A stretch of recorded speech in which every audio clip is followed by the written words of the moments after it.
কোরআনে কারীমের যদি হক আদায় না করে কোনো ব্যক্তি, তাহলে সেই ব্যক্তি কোরআনে কারীমকে পরিত্যাগ করল, উপেক্ষা করল, জি, বর্জন করল, ছুঁড়ে ফেলে দিল। সূরা ফুরকান আয়াত নম্বর 33 আল্লাহ ইরশাদ করেছেন। এবং তাদের বিরুদ্ধে রাসূলুল্লাহ সাল্লাল্লাহু আলাইহি ওয়াসাল্লাম হাশরের মাঠে অভিযোগ করবেন। যারা কোরআনে কারীমের হক আদায় করেন তাদের বিরুদ্ধে রাসূলুল্লাহ সাল্লাল্লাহু আলাইহি ওয়াসাল্লাম স্বয়ং আল্লাহর সামনে কি করবেন? আসামের কাঠগড়ায় নিয়ে আসবেন, হাজির করবেন ওদেরকে।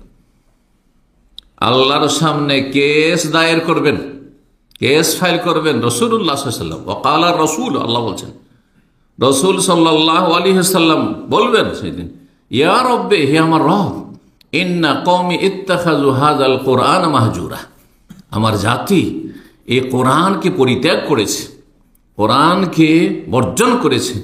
মাহজুরা, হাজর মানে ছেড়ে দেওয়া। এই জন্য কোনো গ্রাম যদি অনাবাদ হয়ে যায়, বিরান হয়ে যায়, কোনো মানুষ বাস করে না, সেটাকে বলা হয় কারিয়াতুন মাহজুরা, পরিত্যক্ত জনপদ।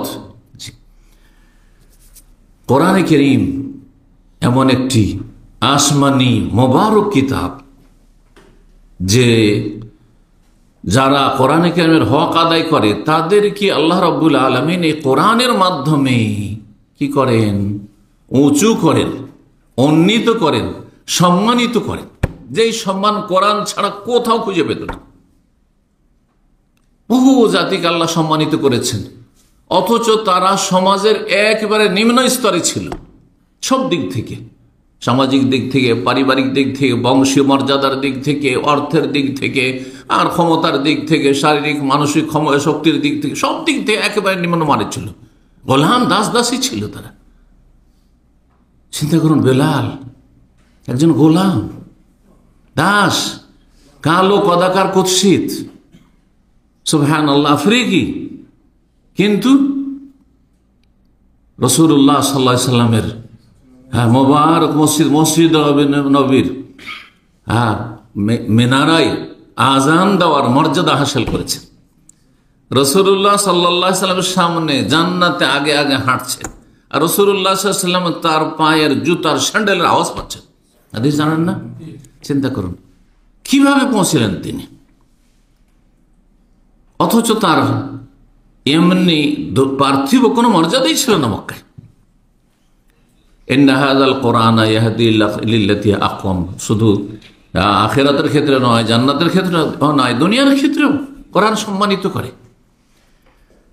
তো হাদিসটি বলি আপনাদের সামনে, বহু জাতিকে, বহু মানুষকে আল্লাহর কোরআন দিয়ে সম্মানিত করেছেন, আর করছেন, আর করবেন।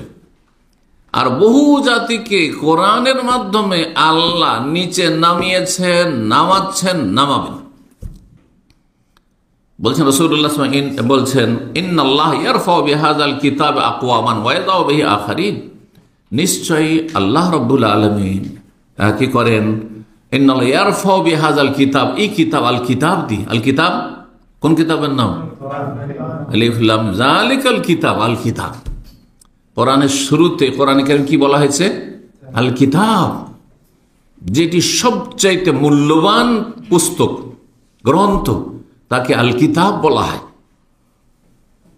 মূলত সেটি হচ্ছে আসল পুস্তক, সেটি হচ্ছে আসল গ্রন্থ। আর সমস্ত গ্রন্থ, সমস্ত লেখনী তার মুখাপেক্ষী। ইন্নাল্লাহ ইয়ারফাউ বিহাযাল কিতাব, এই কিতাবের মাধ্যমে আল্লাহ উপরে উঠান, রাফা ইয়ারফাউ মানে উপরে উঠান, সম্মানিত করেন, উন্নীত করেন। আকওয়ামান, কওমের বহু বচন, বহু জাতিকে, বহু জাতিকে। আজকে চিন্তা করুন, যারা সারা বিশ্বে ছড়িয়ে ছিটিয়ে মুসলিমরা আছে, সে সংখ্যালঘু হোক আর সংখ্যাগরিষ্ঠ হোক, মালয়েশিয়া, ব্রুনাই, ইন্দোনেশিয়া, হ্যাঁ, তারপরে যেসব এলাকা মুসলিম সংখ্যা, চিন্তা করুন কত দূর কাফের অঞ্চল পার করে সেখানে কোরআনের আলো পৌঁছেছে। আর তারা সৌভাগ্য তাদের হয়েছে, তারা ভাগ্যবান হয়েছে, খুশনসিব হয়েছে। চিন্তা করুন তো দেখি, মাঝখানে বহু জাতি কাফের পত্তলিক থেকে গেছে, ইহুদি নাসারা থেকে গেছে, পথভ্রষ্ট থেকে গেছে। যারা দুনিয়ার ম্যাপ সম্পর্কে ভৌগোলিক জ্ঞান রাখেন তারা ভালো করে বুঝছেন, জি, কোরআন দিয়ে বহু জাতিকে আল্লাহ উপরে উঠিয়েছেন দুনিয়া এবং আখিরাতে। ওয়াযাউ বিহি আখারিন, আর বহু জাতিকে আল্লাহ রাব্বুল কোরআনের মাধ্যমে কি করেন?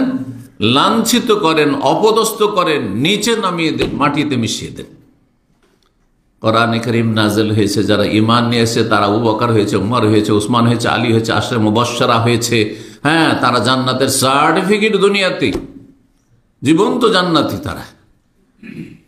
আর বহু জাতিকে আল্লাহ এত নিচে নামিয়েছেন, অথচ মক্কায় তারাই ছিল প্রভাবশালী, তারাই ছিল নেতৃস্থানীয় ব্যক্তি। আবু জাহাল, আবু লাহাব, উতবা, শাইবা, রাবিয়া, আর এরকম বহু। জি, ওয়াযাউ বিহি আখারিন, যুগে যুগে এইরকমই। তো কোরআনে কারীম যারা ধারণ করবে, হক আদায় করবে, তাদের জন্য সুসংবাদ রয়েছে যে তারা সম্মানিত, দুনিয়া তো সম্মানিত। চিন্তা করুন সাধারণভাবে যে একটা গরিবের ছেলে যখন কোরআনে কারীমের বড় জ্ঞানী হয়, ইলম হাসিল করে সব দিক থেকে, আর তারপরে সেই ব্যক্তি নিজে আমল করে অন্যকে পৌঁছায়, তখন তাকে সমাজে কেউ চিনত না, তার গোটা বংশকে কেউ তার গ্রামে মূল্যায়ন করতো না, আর সারা বিশ্বে তাকে চিনত। এটা তো দুনিয়া, তুচ্ছ দুনিয়া। আখিরাতে যে মহাপুরস্কার আছে, আন্না লাহুম আজরান কাবীরা, সুবহানাল্লাহ। তো কোরআন দিয়ে আল্লাহ বহু জাতিকে সম্মানিত করেন। এই জন্য দেখা যাচ্ছে যে অধিকাংশ আইম্মায়ে কেরাম যেগুলো দেখবেন আপনি, অধিকাংশ এরা কিন্তু মক্কা মদিনার না। হ্যাঁ, যে এদের আরবি ভাষা ছিল মাতৃভাষা, এরা আরো বংশের, সুতরাং তার বংশ মর্যাদাও ছিল, এরা আওলাদের রাসূল নবীর বংশের আলে বাইত ছিল না। ইমাম বুখারী, হ্যাঁ, তারপরে ইমাম মুসলিম, আবু দাউদ, হ্যাঁ, নাসাই, তিরমিজি, ইবনে মাজাহ, অধিকাংশ আইম্মায়ে কেরাম। শুধু ইমাম নাসাই প্যালেস্টাইন, আর বাকি ইমাম বুখারী কোথাকার? বুখারা কোথায়? হ্যাঁ, উজবেকিস্তান। ইমাম মুসলিম বাড়ি নেশাপুর, নেশাপুরি মানে কি? নেশাপুর। আরব দেশে কোন পুর নাম আছে? পুর না, তাহলে বুঝতে হবে আপনাকে যে কোথাকার। ইমাম আবু দাউদ কোথাকার? সিজিস্তান, সিজিস্তান, পাকিস্তান, হিন্দুস্তান, আফগানিস্তান, আরব দেশে কোথাও নাম আছে এরকম? তাহলে সিজিস্তান, বুঝতে হবে এগুলো জিনিস। তো সুবহানাল্লাহ, কিভাবে আল্লাহ সম্মানিত করেন। এক এক করে বললে তো এতেই লম্বা হয়ে যাচ্ছে। ইমাম ইবনে মাজার কথা বলি, তাকে বলে কাজউইনি। কাজবিন কোথায়? ক্যাসপিন থেকে, ইংরেজিতে ক্যাসপিন। ক্যাসপিন সাগর বুঝেন? হ্যাঁ, যারা ভূগোলের জ্ঞান রাখে, সাগর মহাসাগরের জ্ঞান রাখে, তারা বুঝে ক্যাসপিন। জি, ইউরোপে চিন্তা করেন আপনি, ইউরোপের বর্ডারে কাজবিনি। এইভাবে দেখেন বহু আইম্মাকে, ইমাম আবু হানিফা রাহিমাহুমুল্লাহ জামিয়ান, আল্লাহ সবার রহম করুন, তার ভাষা মাতৃভাষা। মাতৃভাষা কি? আরবি, ফার্সি ভাষা। জি, যেসব আইম্মায়ে কেরাম করাতে বল, তারা যেহেতু অনারব ছিল, তাহলে তাদের ভাষা, মাতৃভাষা আরবি ছিল না তাদের। পরে তারা আরবি শিখে আরবি হয়েছেন আমাদের মতো। জি, তো আল্লাহ এভাবে সম্মানিত করেন। যাই